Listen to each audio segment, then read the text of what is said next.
Hey everyone, and welcome back to the SIA English Learning Pod. That's right, Marco. So good to be back with all of you.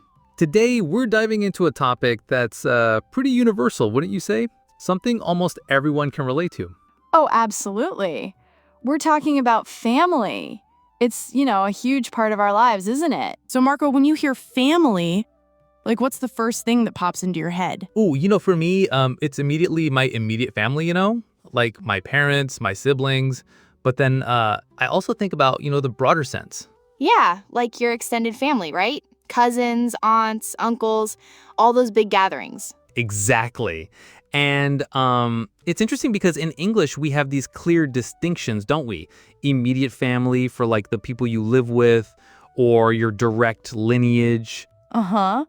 And then extended, which is, everyone else, right? Like your grandparents, even distant cousins. It's kind of a big umbrella. It really is. And I guess, when you're learning English, it's so important to know these terms because it helps you describe your own family better.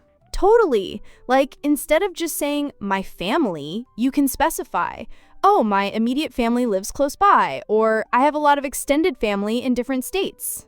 Yeah, and it also comes up in conversation all the time, doesn't it? People ask, do you have a big family, or are you close with your family?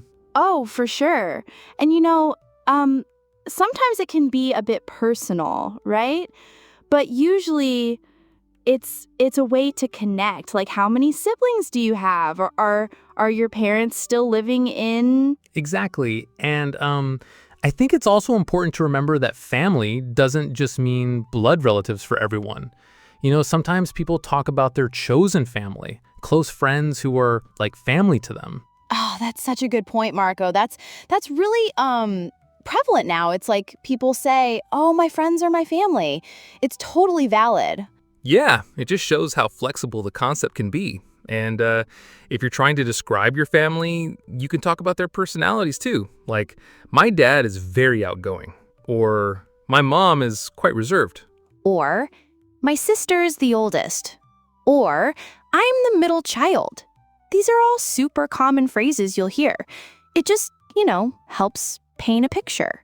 Right, and don't forget the only child discussion. That's always an interesting one. Oh, definitely. So I guess for our listeners, practicing these terms, maybe describing their own family in English is a great way to reinforce what we've talked about today.